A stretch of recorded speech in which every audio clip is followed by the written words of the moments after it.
Hello, and welcome to the third episode of this mini-series. I hope you've been enjoying listening to it as much as I've been enjoying making it. If you're a patron, you're listening to the full version of this episode in 2023, but if you're not, you're probably listening to it in 2024.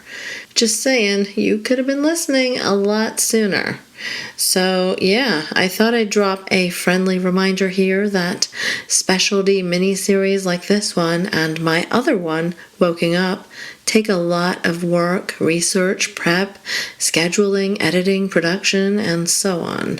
And these series are only funded by listeners like you. So if you enjoy them and would like to help support, please consider becoming a patron. Premium patrons specifically get first access to this series, so if you can, subscribe to the premium tiers today and get a whole lot more, get it all faster, get exclusives. Anywho, today, we'll be talking about Germany, but before we get to that, I thought I'd give a shout out to some of my international listeners. What better place than on this very global series, right? I often don't check the stats for this podcast, but I'm going to try and make more of an effort to do so because it's been very interesting, especially lately. For the first time in the times that I've checked, I've actually seen an audience from another country beat the US among listeners of this show. Like, I've never seen that before. So for last month, November 2023, the stats were fascinating. In the number one spot, I had Serbia. Big shout out to listeners over there. Keep it up. We love our global listeners. It was definitely very, very cool to see. USA was number 2 for the first time that I've seen. Come on, guys. How do you, with such a massive population in comparison, get beaten? But it was only this one time, so let's see if you're back in the number 1 spot when I check December stats. And in the third spot for last month, I had Egypt, which is also new. I don't think I've seen that before. It's always some variation of America, Canada, UK, which is of course wonderful too. And not unexpected, given that this is a show in English. And we talk about North American politics mostly, with the occasional UK topic and figure. But yeah, I love it. I love seeing the diversity in listeners. So hey, Egypt, hello, and thank you so much for listening. At 4th place, we had New Zealand, which I thought was pretty awesome too. Obviously related to the previous Global Far Right episode on New Zealand. It really feels so validating when you're talking about a specific country and they're actually listening to your content. Very, very neat to see. Canada was all the way in 7th place last month. Come on. Wah, wah, wah.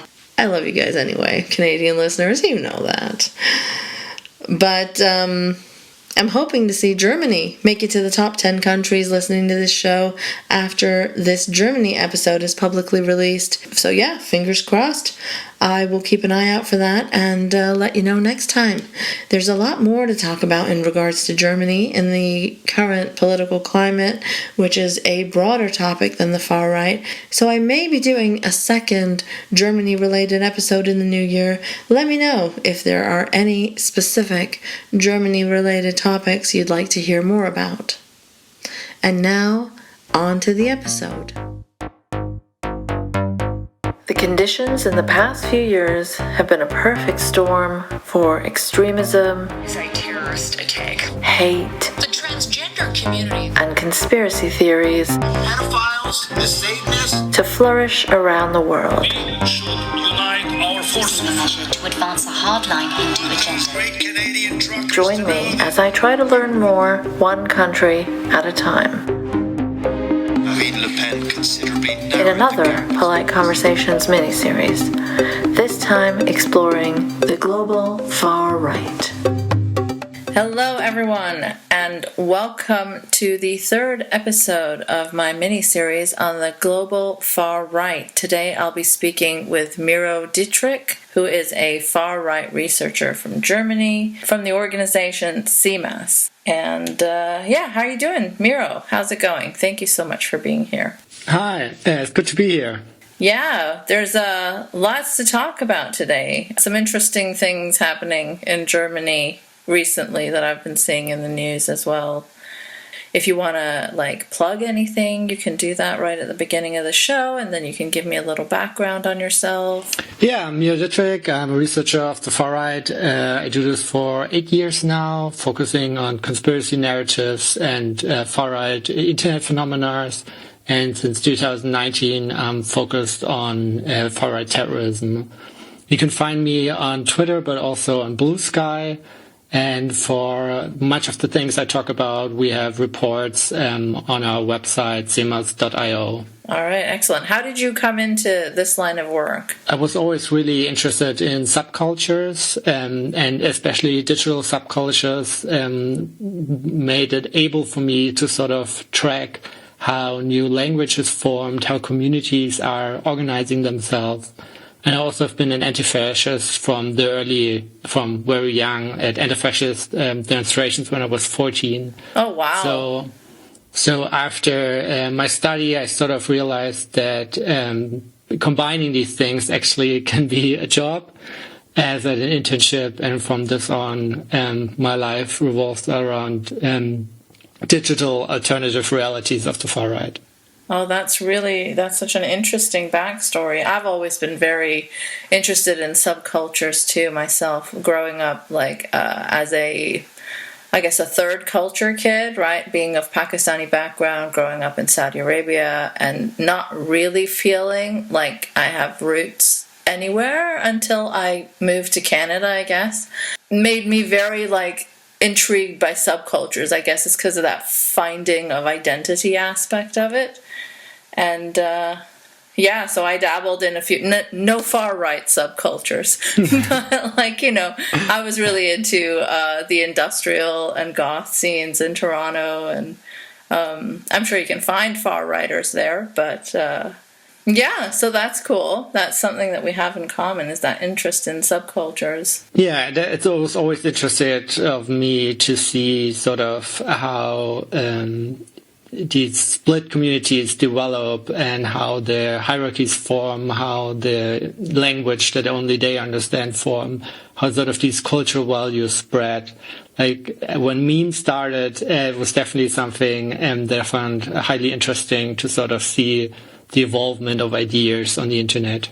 So when we spoke briefly beforehand, you were telling me about your research into QAnon and the kind of role that's played in Germany, and how it had people glued to the American far right and helped in disseminating some of the American far right talking points. Yeah, in Germany we have the biggest non-English speaking QAnon movement in the world.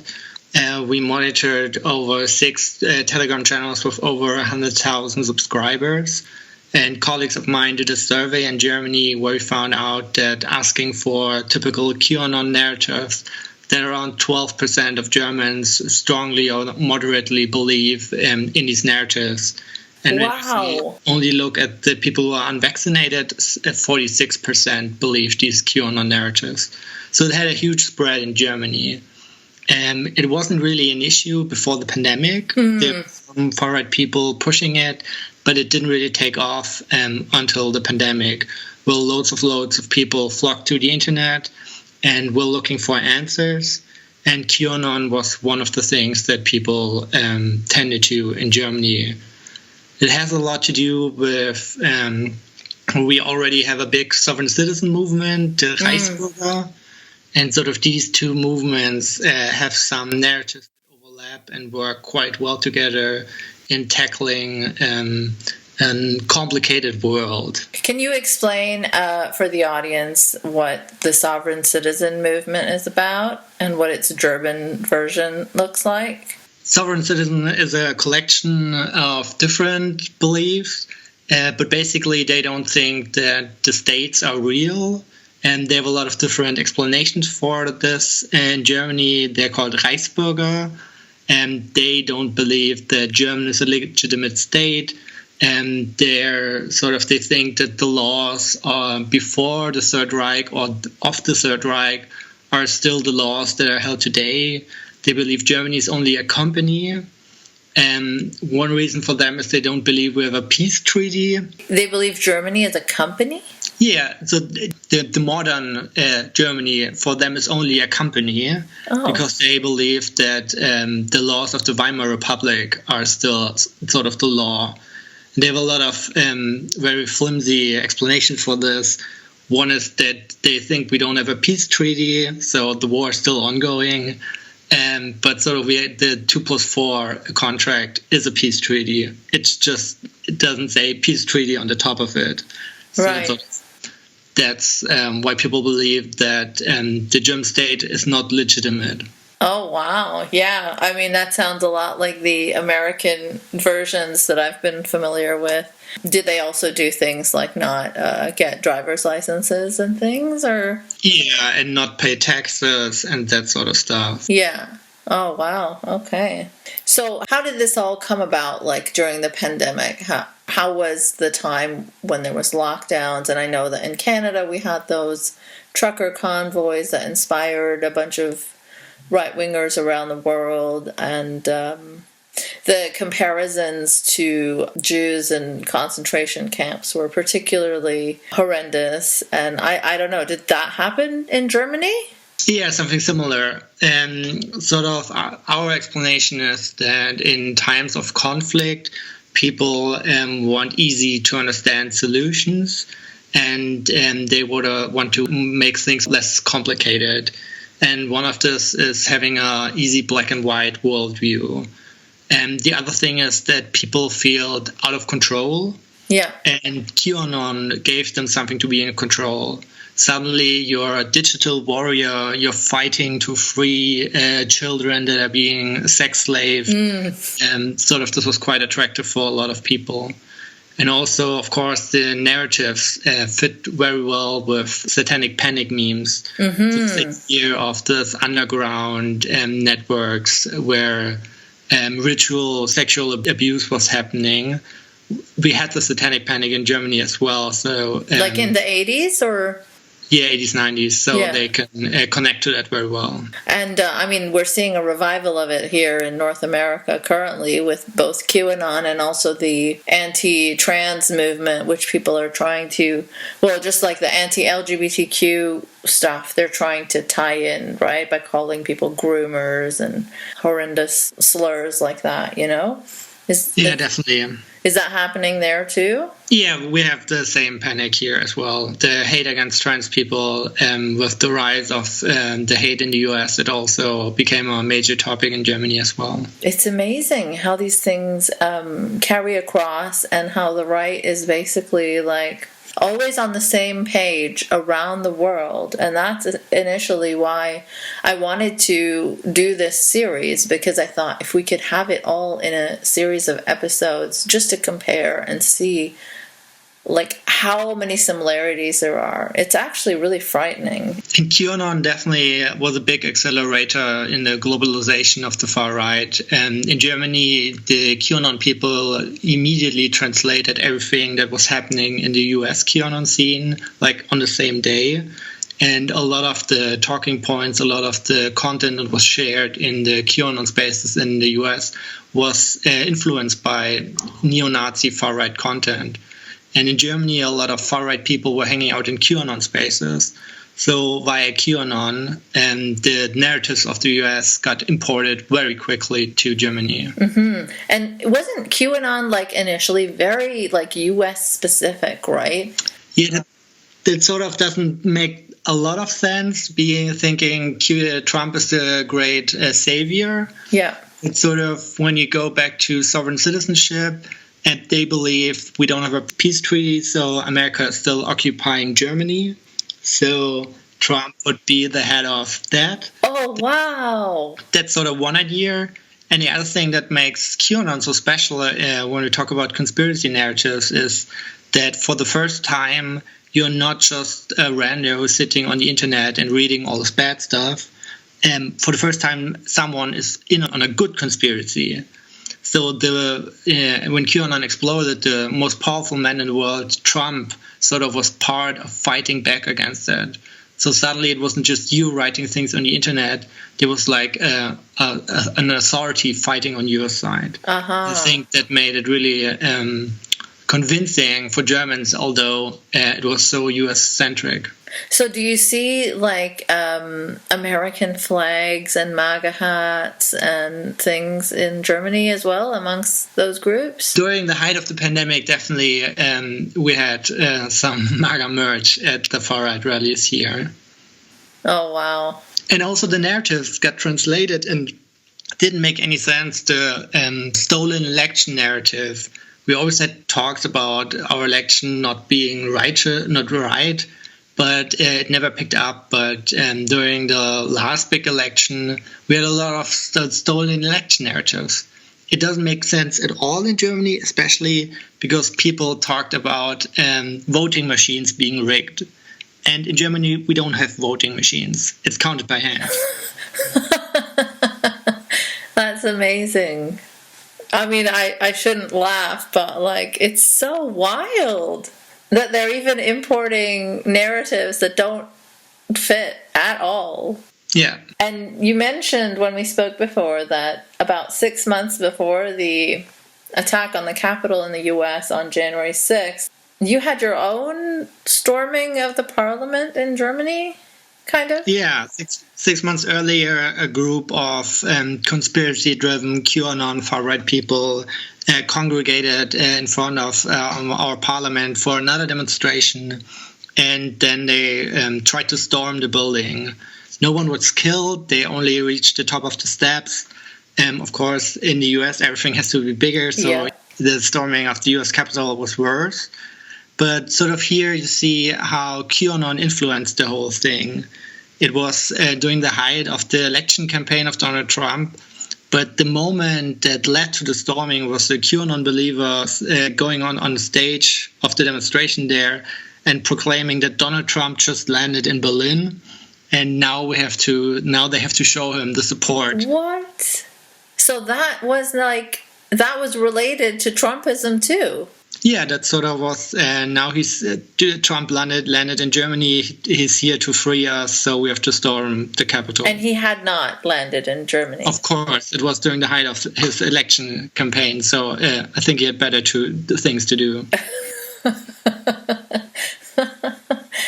And what happens when they're confronted with these like obvious facts that look, he did not land in Berlin? So what happens after that?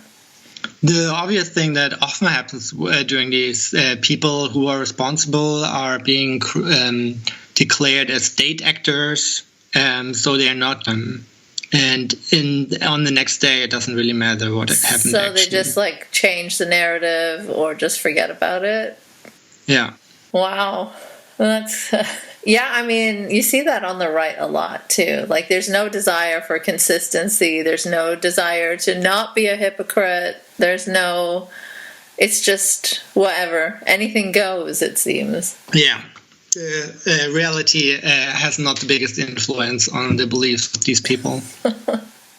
And you're having the wokeness and cancel culture discourse. And what about, like, the college campus hysteria?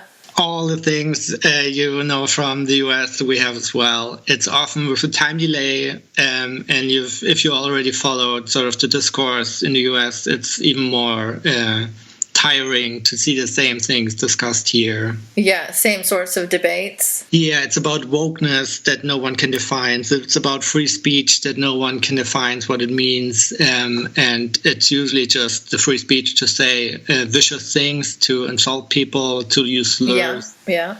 And when it comes to freedom of speech, they don't really talk about it. And of course, campus immediately censor anything they don't like. Like, just look at Elon Musk. Yeah. Right? He's now going after people talking about decolonization on Twitter. Yeah, they don't care about freedom of speech. Yeah. Yeah, that's another, blatant contradiction that they don't seem to care about at all. No. And you had talked about the fact that there was some Christchurch shooter influences and idealizing of him. Yeah. When we look at terrorism in Germany, the biggest turn was between 2000 and 2007, a terrorist group, the National Socialist Underground, murdered 9 migrants and a police officer and robbed 15 banks. And during that time, the murders were not connected to the far right. Contrary, the press and police were investigating migrants. In the press, they were called kebab murders. Oh, really? Only when 2 of the 3 people burned their camper and the 3rd person burned their home and sent out confession letters, it was uncovered that it was these murders that the police thought maybe the Turkish mafia was responsible for it, was actually done by a far-right terrorist. Wow. And they just were like openly calling it like kebab murders, like in the press? Yeah. In the mainstream press? Yes. It was quite a racist discourse. Neighbors, family members were investigated for being responsible.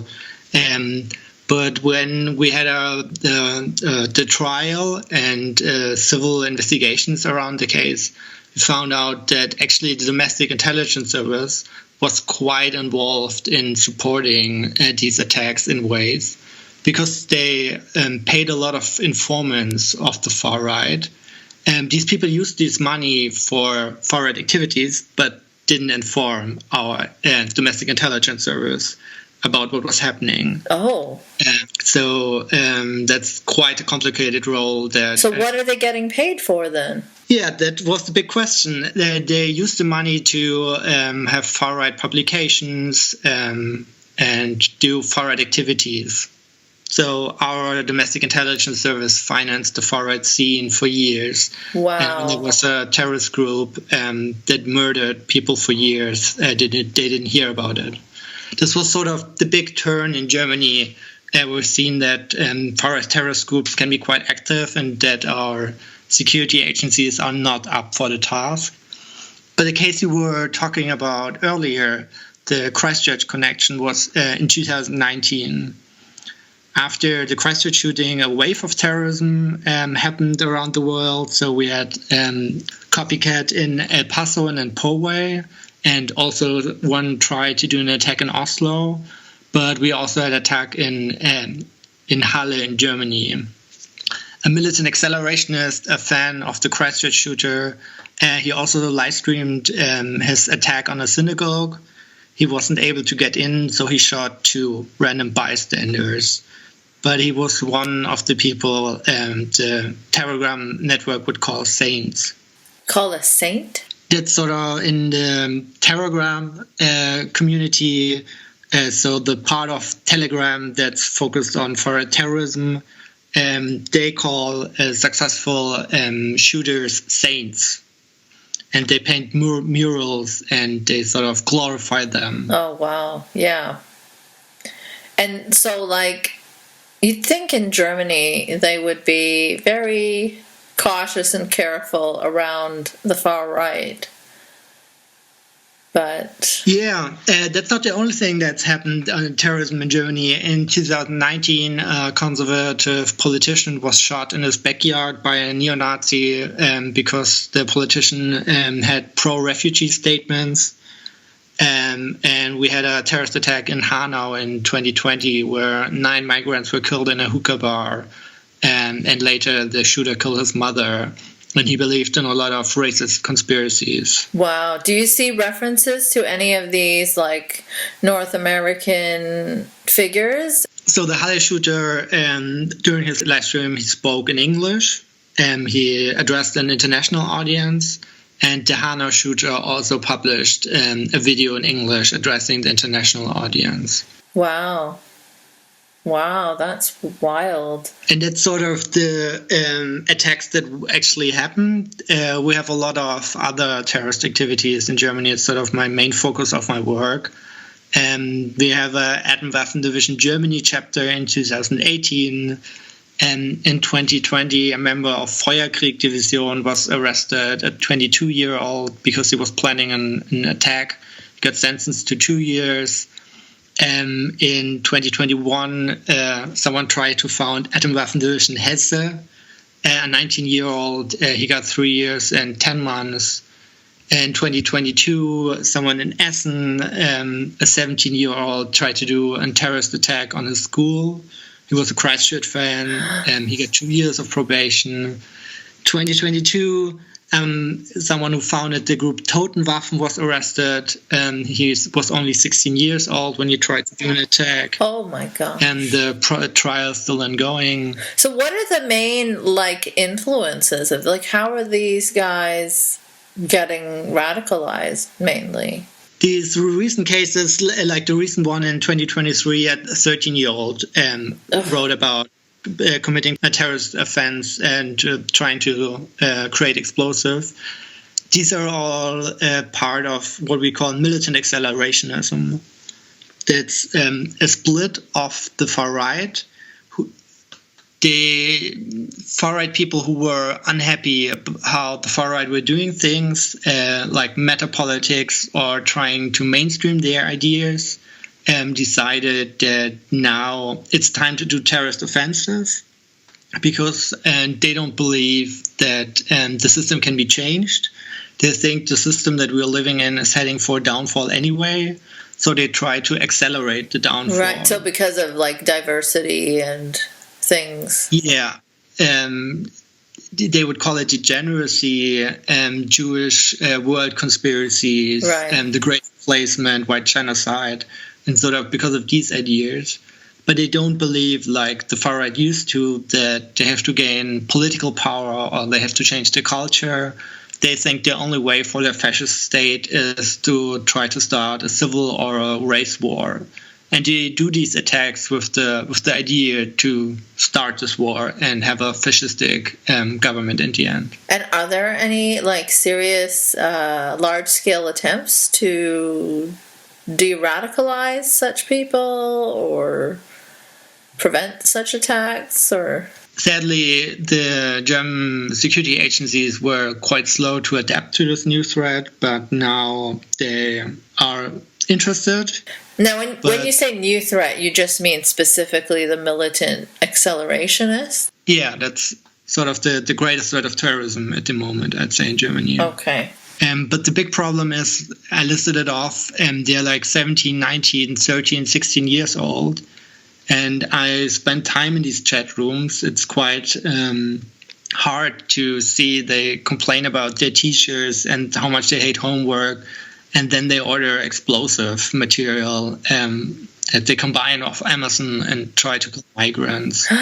Sort of the question, what's the starting point of this radicalization when you're 14-year-old and you're already at the end of radicalization?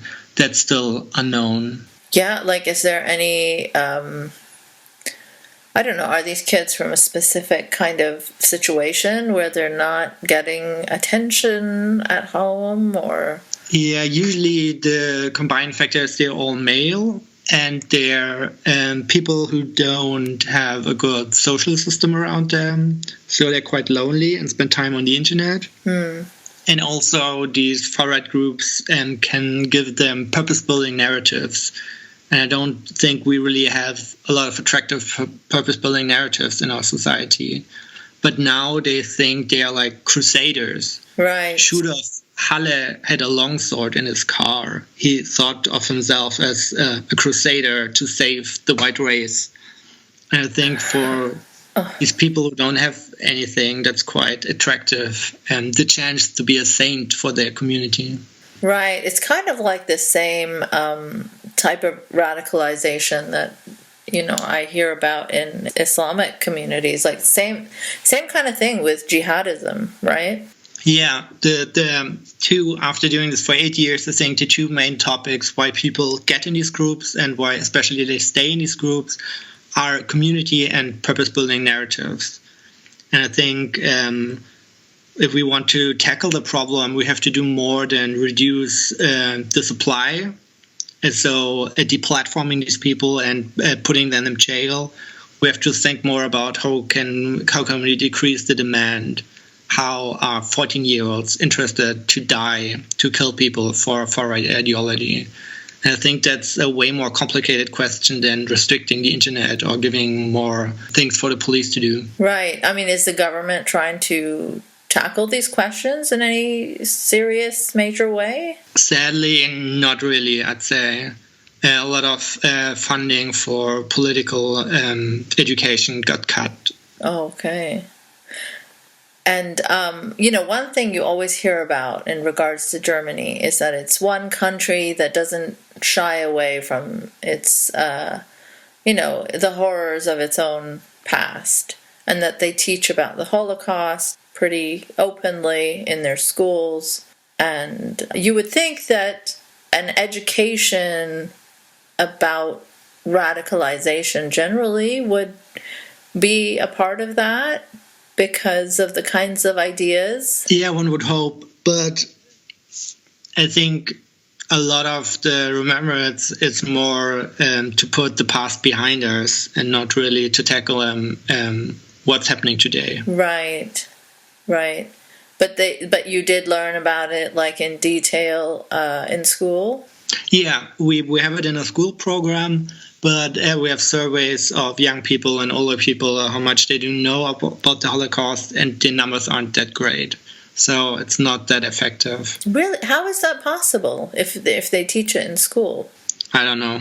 Yeah. I mean, so I grew up in Saudi Arabia. I went to a British school, and, the British, at least for me, were not teaching anything about the horrors of their own past, right? Like nothing to do with colonization or the British rule in India and the horrors related to that. Absolutely skipped over. And when we learned about World War II, I don't know if this was a decision that was made because it was being taught in Saudi Arabia, but we certainly didn't learn about the Holocaust at all. Like there was a brief mention of Hitler, but no details. But sort of the way it's discussed in German families, it's usually your grandfather, he was in the resistance or he didn't know anything.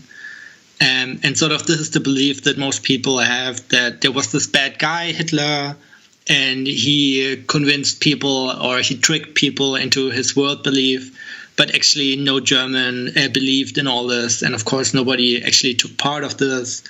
And it's sort of the way it's seen in Germany a lot. So it is still like that same kind of revisionism. It's not fully talked about as openly as we hear that it's talked about. Yeah. That's unfortunate. But you would think that with the kind of past, there would be special care about far-right radicalization and Great Replacement and anti-Semitism and things like that. But it seems like there's more crackdowns on like left-wing people going to literature festivals and talking about decolonization. At least that's what I'm seeing in the news lately. Yeah, so our security agencies definitely stepped up, sort of catching these people. We have two QAnon sovereign citizen group who try to overthrow our government, and we see more arrests in the militant accelerationist sphere. But it took them a really long time to understand that the internet is a real place, that radicalization is happening there. And it's not just something you can turn off. The differentiation between the real world and online sort of, I think, led people astray. Mm-hmm.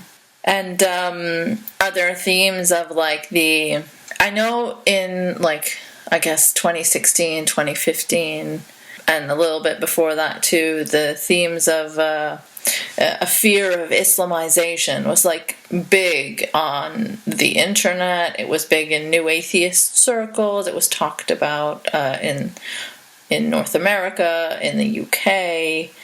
And Sam Harris was saying some nonsense like maybe a decade ago that France was going to be, I forget the exact figures, but it was something ridiculous. Like in 25 years, France is going to be, I don't know, majority Muslim or 25% Muslim. I can't remember what he said exactly, but it was very silly.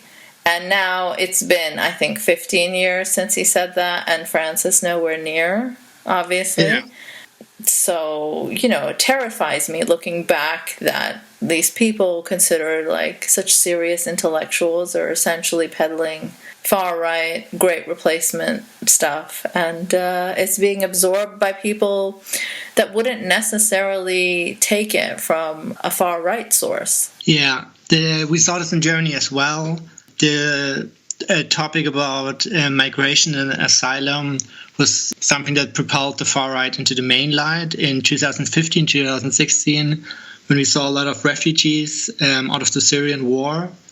And in Germany, the biggest group using these narratives was called Pegida, Patriot Europeans Against the Islamization of the West. And they were very quick to organize demonstrations via Facebook events where people turned up. And this led to a rise of right-wing extremism in Germany. This was their main topic. And this was also the topic that radicalized and gave a lot of new voters to the far-right party, the Alternative for Germany, AfD in Germany. Right. And I remember Pegida because Tommy Robinson and Anne-Marie Waters, who are like figures from the UK, I think they had started like a UK chapter or something. Yeah. I don't hear about it much anymore, but it was a big thing. Tommy Robinson was friends with the guy who started these marches here. And wasn't he a guy who also, if I'm not mistaken, had like photos taken of him dressed as Hitler or something that were leaked in a paper? Yeah. Yeah. But of course, it has nothing to do with the far right. No, they were quite obviously far right people. And of course, their rhetoric had consequences. In 2016, we had the worst year on refugee at homes being attacked, over 1,500. Wow. And after 2016, the numbers declined year over year. But actually, this year is the first year where these numbers rise again. Yeah, I was just going to say that it looks like it's all happening again. And you can see that kind of rhetoric returning online and that kind of hate, and it's pretty terrifying times.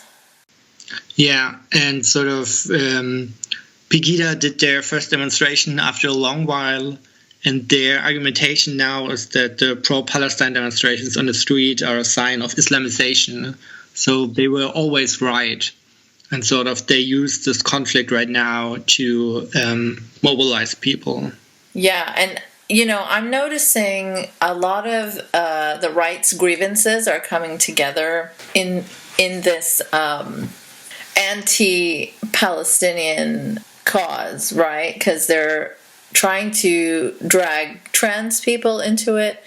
They're trying to drag all LGBTQ people into it by saying, oh, Queers for Palestine is so ridiculous, They're trying to bring the left into it, accusing college professors of being Hamas supporters, accusing, just regular left-ish. I wouldn't even call it too left, but like mainstream media in North America is being accused of having people embedded with Hamas. There have been stickers on a Canadian university that said, like, I love Hamas. And, it's got the handle of a left-wing student group underneath it who have denied that those stickers have anything to do with them. So obviously somebody else is putting those stickers and blaming them. And all their grievances are just fitting nicely into this one issue, right? It's the Muslims, the gays, the campus, and the left-wing students. In Germany, the far right is pretty split on this question of this current conflict. It depends a lot on, are you more a racist or are you more an anti-Semite? Right. The anti-Semites are, of course, against Israel, and the racists are, of course, happy that brown people are getting killed. And in general, the German far right is more, they try to use it at the demonstrations to stoke fear of Muslim people. But in general, their talking point is more, that's not our conflict. We shouldn't take a side in this. We shouldn't support either side. This has nothing to do with us. Oh, really? I have not heard that one before from the far right, but they usually like to get involved in everything and use it to their advantage, but that's different. Yeah, like I said, the Muslims are taking over narratives. That's sort of the way they try to reframe this. Yeah. And of course, we see anti-Semitism in Germany on the rise. So we have a lot of attacks on Jews and synagogues. Yeah. We had anti-Semitic marches. People who always were happy to use the word Zionism instead of Jews now find themselves with a lot of friends. So the anti-Semitism, they turned there. Right, but then there's also the issue of it being deliberately conflated by people who literally want no criticism of the government of Israel, and they're calling all of that anti-Semitism, right? Of course, this also happens. So I was just watching a clip from former U.S. ambassador to Israel on Al Jazeera. He was telling the reporter that it's been without a doubt proven that the Hamas command center is under Al-Shifa Hospital, and I don't believe that it has been proven at all. And when the guy started questioning him, he said, "Oh, you're doing Holocaust denial because you're saying the evidence that Israel presents is not valid." And like, that is such a dangerous place to get into, because you are just muddying the waters of what is and isn't anti-Semitism. And of course, genuine anti-Semites will be thrilled by that, because no one will be taking, the word anti-Semitism as seriously as they did before if you're using it for, like, criticism of Israel or criticism of the IDF. Yeah, but actually, I also heard a lot of people saying, oh, you can't criticize Israel, you would be called an anti-Semite. And when you look at their criticism, it often turns out to be anti-Semitic.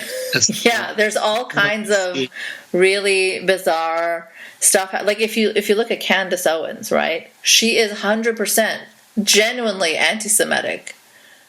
I mean, she's been up on stage, like, minimizing Hitler, literally. And now she's trying to pose as a reasonable critic of Israel who simply doesn't want the slaughter of innocent Palestinian civilians. Yeah. Which also brings me to the talking point of there's an effort right now by the right and people who are, pro-Israel to actually minimize Nazis and Nazi death camps, which is the most absurd thing to witness. Yeah, we've seen this in Germany as well. And it's so bizarre that you're seeing it in Germany, of all places. Like, of all places, you'd think that a German would be conscious of not minimizing Nazis. Yeah, that's really sad to see. Like I said, we have it in our schools, we have it in our curriculum, but people still have this narrative that at least the Germans hid their atrocities. Yeah, but they hid them because they didn't want to get caught and punished for the crimes, not because they genuinely felt sad. And they documented them quite well and were quite happy about the atrocities that they were doing, so... Right, and from what I've read, they had, like, celebration rituals as well. It's not like they were going home and sobbing and crying about what they did. You're definitely not gonna have to hand it to the Waffen-SS. Exactly. Definitely don't hand it to the Nazis, like, ever. Douglas Murray. I saw in, now I hope I'm pronouncing this right, is it Der Spiegel? Yeah, Der Spiegel. So they had an article about Greta Thunberg, and a pull quote in the bottom of that article is like, "We're seeing anti-Semitism like never before." Now, I understand that, anti-Semitism is definitely on the rise. That is very concerning, and it's a serious, serious issue. But for a German magazine or publication to have that quote, it's very strange, don't you think? It was probably meant in recent times. No, I know, but Like, that's not what they said, right? So the discourse around this conflict is quite strange and bizarre at times. Yeah, and disinformation. Twitter is not a usable platform anymore. No, yeah, not at all. It's hard to tell what is true and what isn't. And even if, like, a mainstream publication has published it, sometimes they will walk it back. And so it's hard to say. And having the option of earning money to publish things that are emotionally catch people and have an reaction is maybe not the best thing for an information ecosystem. Absolutely the worst thing. But I don't think Elon Musk cares about that, right? No. I just can't wait till he simply can't hold on to Twitter anymore. That's what I'm hoping for. Like, at some point, he's got to not be able to afford it and let it go. It's not good that the owner of this huge platform thinks that Jewish groups have anti-white biases and trying to attack white people. It's so alarming that someone with that much power and money and influence would be sharing such naked, such blatant anti-Semitism that has been used by people that have done synagogue shootings, like those kinds of theories. Yeah. And again, more of the bizarreness is that the ADL praised him like a day after that. That's also something that I don't understand, because the ADL did a lot of good work and they're still doing a lot of good work and they have a lot of good people working for them. It's sad that the leadership they've demolished their good. Basically tanked their credibility, like, I don't know how I can take them seriously anymore, because if you're going to praise Elon Musk a day after he shares that kind of, or legitimizes that kind of anti-Semitism, for simply saying that he's going to ban phrases like from the river to the sea and decolonization, it just makes no sense. I mean, it makes as little sense as, like, anti-Semites being invited to pro-Israel rallies, right? Yeah. But I think that is one thing that shows the difference between people who generally want to criticize Israel or side with Israel, that is not necessarily connected to Jews. You can have them independently. You can even have anti-Semites supporting Israel. Yeah, especially the Christian right have a lot of alternative motives for supporting Israel. Exactly. But, yeah, let's see. You mentioned something about the AfD? Yeah, let's talk about that. You said that there were some state elections in early October? So the AfD started as a EU critic party, but radicalized over the years, especially in East Germany. And in GDR, in the Eastern Republic, it's sort of, people often don't understand why we have a lot of problem with neo-Nazis in the east of Germany. And during the time of the GDR, the problem was ignored. I mean, the wall was called the anti-fascist protection wall. They thought neo-Nazism is a problem of the West and not here. Mm-hmm. So neo-Nazis could spread at the time. And after the reunification, the East was plundered by the West. Mm-hmm. There were no activities to do. There was a lot of poverty and less Overwatch. So a lot of neo-Nazis went there and established themselves. They also have a big victim narrative there. They think they were victims of the Nazis, like I said earlier, and we were... Wait, so the Nazis think they were victims of the Nazis? Yeah, the far-right people think that one time the Nazis took over and made everything worse, then the communists took over and made everything worse, and now West Germany is making everything worse. And that's sort of what brings them in this victim mentality to support far-right ideologies. Mm-hmm. And with the rise of the so-called refugee crisis, the AfD took over. and they are watched by our domestic intelligence services at different states to different levels. So, but they're not declared the hardest step that they can be watched all over the place or everywhere in Germany. So they don't think that the whole party as a whole is a far-right party, only that several parts of them are a far-right party. Oh. But that's sort of, we see this radicalization, and that's something that we expect, that it will be called conclusively a far-right party by our domestic intelligence service, which will lead to different means of observation against the party. Do you find the same dynamic of there being a lot of far-right sympathizers in the police and domestic intelligence, or maybe not openly, but... We definitely have the problem that a lot of police chats were discovered where they're making jokes about gassing Jews. And a lot of the terrorist plots involve former or current members of military branches or former police officers. And we have some harassment campaigns where private addresses were pulled over a police computer, and later these people were targeted by neo-Nazis. So we definitely have this problem in Germany as well. I think that's a worldwide thing. Yeah, that's so scary. And for the longest time, the AfD was especially a problem in the East, but not so much in the West.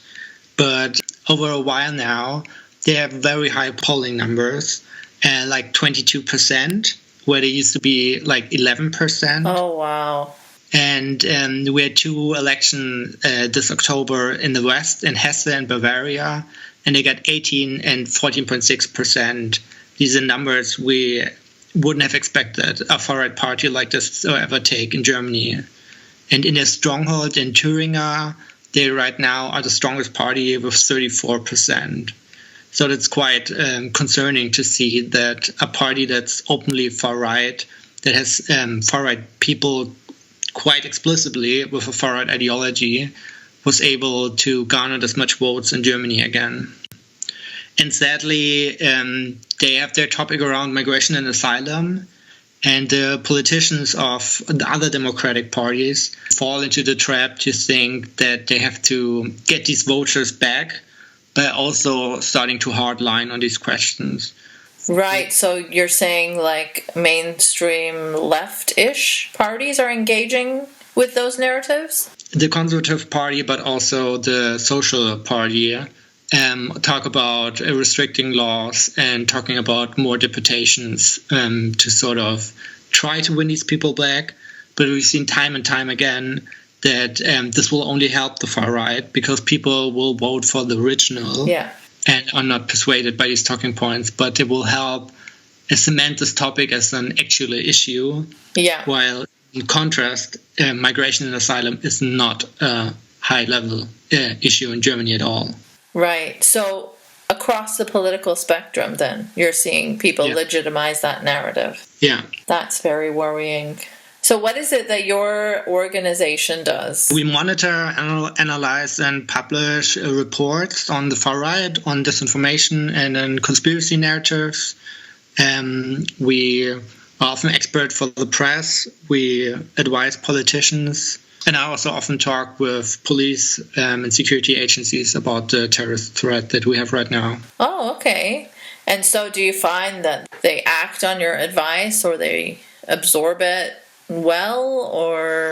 We are a small organization, but we definitely see some changes. But of course, with all this work, you have to keep pushing in a direction and hope that something changes. Yeah, absolutely. Well, it's good work, and I'm glad that you're doing it. I'll definitely plug your organization in the show notes, and people can check it out. One thing I did want to ask you is, are there two distinct strands of the far right in Germany? I know you mentioned briefly before that the far right is split on certain issues, where whether you're more racist or more anti-Semitic, you'll choose a different side, say in this current conflict.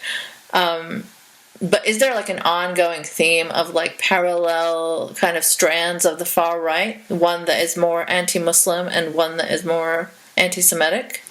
Yeah, definitely. I mean, the far right in Germany split into many different groups on many different questions. It's not a monolithic thing. I think it's nowhere the case that the far right is monolithic.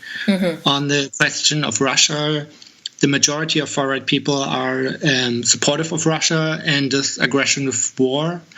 But if you go to the violent part of the far right, some people have connection to far right activities in Ukraine, to the Azov battalion.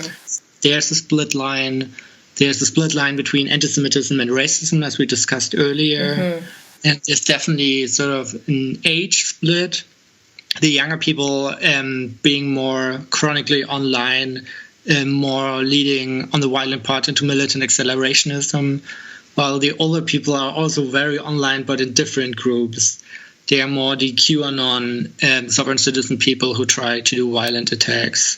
Wow, it's really interesting to see where those lines show up, but obviously frightening as well. And most horrifying thing I think you told me today was about the 13-year-olds and 14-year-olds trying to buy explosives. It's so sad to think about someone so young being so full of hate already. And willing to kill for your ideology or be killed. It's quite concerning. At that age, especially. Like, they should just be like, I don't know, enjoying life, going watching movies, not thinking about killing people. Yeah. It's very sad.